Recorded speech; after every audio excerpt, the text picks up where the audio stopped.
नमस्कार। Astro listing के सभी मित्रों का हार्दिक अभिनंदन। हमारे साथ डॉक्टर उत्तरा शर्मा जी हैं इंडिया से, जो कि इंडिया की बहुत ही विख्यात केपी एस्ट्रोलॉजर और वैदिक एस्ट्रोलॉजर हैं। नमस्ते दीदी, आपका स्वागत है। नमस्ते। नमस्ते ज्ञानेश भैया।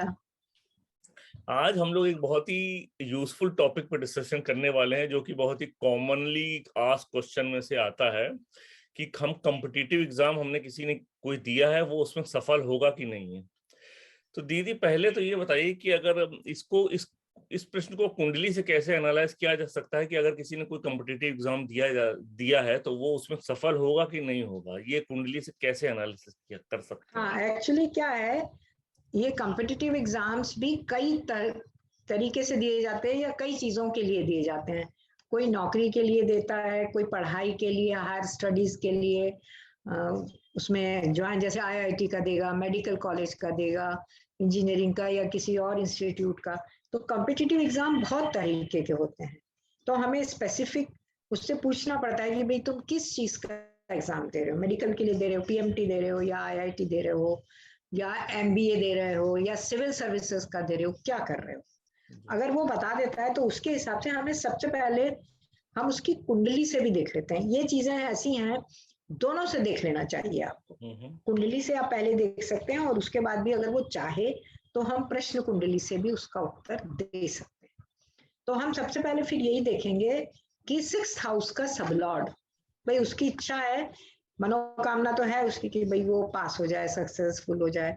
6th हाउस का सबलॉर्ड जो है कंपटीशन के लिए है, 11th से कनेक्ट होना चाहिए। 11th से सीधा 6 एंड 11, या 11th हाउस का सबलॉर्ड 6th हाउस का सिग्निफिकेटर बने। दोनों में से एक चीज भी हो सकती है। तो मतलब हम ये कह सकते हैं कि हाँ भाई ये कंपटीशन में सफल के साथ। अगर वो पढ़ाई के लिए दे रहा है तो हायर फर्दर स्टडीज के लिए तो 9th हाउस को भी हमें देखना होता है। और अगर वो जॉब के लिए कॉम्पिटिटिव एग्जाम दे रहा है तो हमें 10th हाउस भी साथ में ऑपरेट होना चाहिए। ये चीज हम पहले देख लेते हैं कि वो जुड़ रहा है कि नहीं जुड़ रहा, क्योंकि कई बार ऐसा होता है 6-11 तो जुड़ता है, लेकिन अगर 8th हाउस ऑपरेट हो रहा है और वो स्टडीज के लिए जाना चाह रहा है तो वो नहीं जा पाएगा किसी ना किसी कारण बस, या जॉब्स से जुड़ रहा है और जॉब के लिए भी आ गया 8th हाउस, तो उसको मुश्किल होगी। इसके बाद हम वापस अपनी दशा अंतरदशा पे आ जाते हैं कि उसकी फेवरेल दशा, अभी जैसे वो अभी एग्जाम दे रहा है तो उसकी क्या दशा अंतरदशा चल रही है, क्या वो सपोर्ट कर रही है 6-11 को। 6-11 या अगर एजुकेशन से रिलेटेड है तो 9th को भी सपोर्ट कर रही है क्या। कई लोग तो बचपन की प्राइमरी स्कूलिंग के लिए भी कॉम्पिटिटिव देते हैं ना, कई जगह टेस्ट होते हैं, तो हम 4th हाउस भी देख सकते हैं, सिंपल एजुकेशन ग्रेजुएशन तक भी। और इस जॉब के लिए अगर वो करना चाह रहे हैं तो हम 10th हाउस जरूर देखें। इस तरह से हम डिसाइड कर लेते हैं। और अगर उसकी दशा अंतरदशा या प्रत्यंतर दशा भी फेवरेबल हो, इन भावों से जुड़ी हुई हो, जिसमें 6 और 11 मेन है, तो वो अवश्य। और उसका रिजल्ट कब आएगा, दोनों चीजें देखनी पड़ती हैं हमें। एक तो एग्जाम दे रहा है, उस समय उसका पीरियड फेवरेबल चल रहा होगा तो वो अच्छी परीक्षा दे पाएगा, और फिर उसका रिजल्ट कब आएगा ये भी हमें पूछना होता है उससे। तो अगर उसका रिजल्ट जिस समय आ रहा है उस समय भी उसका टाइम फेवरेबल है तो इसका मतलब पक्का वो सक्सेसफुल हो जाएगा। कई बार ऐसा होता है एग्जाम तो बहुत अच्छा होता है लेकिन रिजल्ट के समय उसका प्रत्यंतर या कुछ बदल जाता है तो वो नहीं हो पाता। और सीए का भी एग्जाम देते हैं लोग, उसमें तो जैसे रिजल्ट भी बहुत कम रहते हैं जी।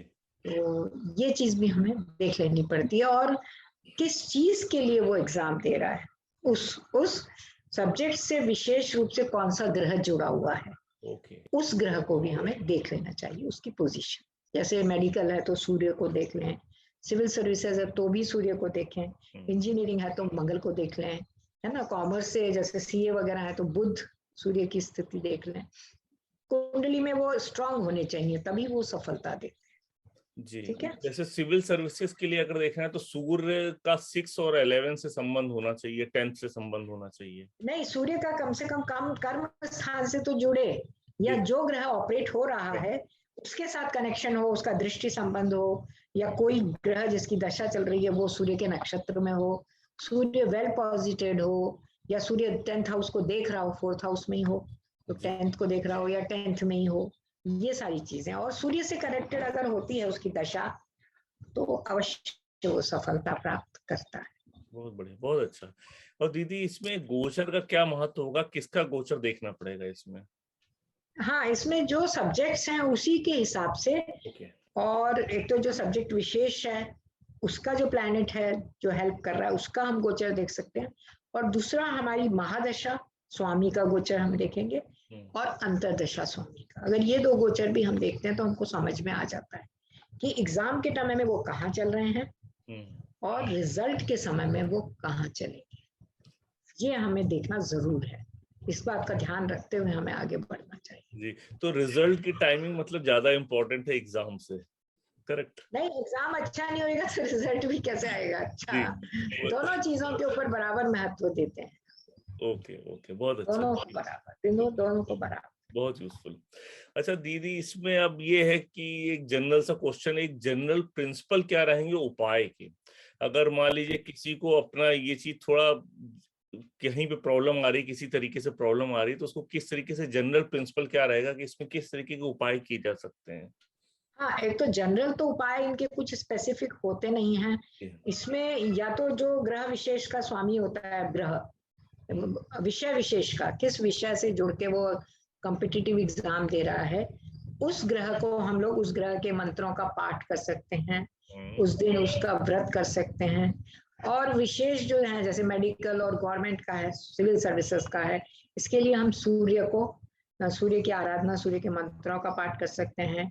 इंजीनियरिंग वगैरह के लिए मंगल और बुध, ये दो प्रमुख कारक ग्रह हैं, इनके मंत्रों का पाठ कर सकते हैं। और भी सब्जेक्ट्स के हिसाब से हम अलग अलग जो ग्रह हैं उनके मंत्रों का पाठ करने के लिए, और उनके जो दिन है स्पेशली उसका फास्ट करने के लिए हम कह देते हैं। या अगर कुंडली में वो ग्रह नीच का है या कमजोर है जो हमें सफलता दिलवा सकता है और जो कारक भी है, और उसके बाद वो कमजोर है, तो हम उसका रत्न पहनने के लिए भी सजेस्ट कर देते हैं कि आप इसका रत्न पहन लीजिए। ओके। तो उससे भी उनको फायदा हो जाता है। सबसे बड़ी बात है दशा फेवरेबल चलनी चाहिए उस समय, तो सफलता मिल जाती है। बहुत बहुत अच्छा दीदी, बहुत अच्छा। और वैसे तो आपने ब्रीफली थोड़ा सा ये चीज कवर कर दी है, लेकिन फिर भी मैं एक बार पूछना चाहूंगा कि ये इस प्रश्न का उत्तर लग्न कुंडली से ज्यादा बेहतर दिया जा सकता है कि प्रश्न कुंडली से? हमें एक्चुअली क्या है, इसमें क्या करना चाहिए कि लग्न कुंडली पहले देखनी चाहिए। ओके। लग्न कुंडली में कितना स्ट्रांग है वो लग्न कुंडली उसके इस प्रश्न के लिए, और उससे जब हम एक बार आंसर निकालते हैं तो सेकेंड ओपिनियन के लिए हम प्रश्न कुंडली भी लगा सकते हैं। ओके। कि भाई तुम कोई नंबर भी दो, अगर देना चाहते हो, तुम कंफर्म करना चाहते हो, तो सेकेंड ओपिनियन जो है वो प्रश्न कुंडली से हम ले लेते हैं। उससे आपको तुरंत क्लियर हो जाता है, क्योंकि वहां पर वक्री ग्रह का बहुत महत्व है ना। तो वक्री ग्रह 6th हाउस का सब लॉर्ड है या वहां का सब लॉर्ड है, तो जब तक वो वक्री रहेगा तब तक उसको सफलता नहीं मिल सकती। या वक्री ग्रह के नक्षत्र में है तो वो अभी तो ट्राई करेगा तो अनसक्सेसफुल रहेगा। उससे तुरंत हमें पता चल जाता है। और अगर ये दोनों चीजें नहीं है तो फिर हम देख लेंगे कि वो सिग्निफिकेटर है भी कि नहीं। कई बार ग्रह 5 और 8 के सिग्निफिकेटर होते हैं, या 12 के, 5 12 के, तो मतलब कि दूसरे लोग निकल जाते हैं, ये ही बच जाता है। इसको सफलता नहीं मिलती। जी, इस तरह से बहुत हम बहुत यूजफुल दीदी, ये बहुत ही यूजफुल आपने टिप्स बताई, और ये टिप्स वास्तव में सबके लिए बहुत ही यूजफुल रहेंगी, जो लोग कंपटीशन के लिए तैयारी कर रहे हैं, दे रहे हैं।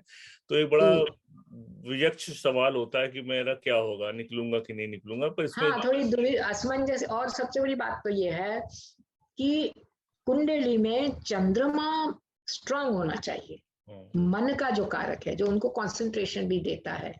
दृढ़ इच्छा शक्ति के लिए चंद्रमा भी कुंडली में मजबूत होना चाहिए, नहीं तो कम से कम शिव की उपासना या ओम नमो शिवाय का पाठ तो वो कर, क्योंकि कई लोग घबरा जाते हैं जी। उस समय जाके, वहां उनके हाथ पैर फूल जाते हैं। कई बार हमने देखा जिनके 3rd हाउस में शनि होता है ना, तो वो सब कुछ घर में उनको याद रहता है, बहुत अच्छा से प्रिपेयर करते हैं, एग्जामिनेशन हॉल में वो भूल जाते हैं और घर पे आके वापस उनको सब याद आ जाता है। तो इस चीज से भी बचने के लिए थोड़ी हिम्मत करके हो और जाना चाहिए उनको एग्जाम देने। तो बहुत अच्छा अच्छा, है। बहुत अच्छा, बहुत अच्छा। तो हमारे आशा है हमारे सभी मित्रों को आज का वीडियो बहुत पसंद आएगा। और अगर किसी का भी इस तरीके से कोई क्वेश्चन हो इस विषय से रिलेटेड, तो दीदी से संपर्क करें। उनका email address, phone number, website नीचे यहाँ पे आपको मिल जाएगा। और दीदी आपको बहुत बहुत धन्यवाद, बहुत ही यूजफुल वीडियो था। Thank you so much, thank you, thank thank you you, so much. Thank you very much, बहुत बढ़िया। Okay okay. Thank you.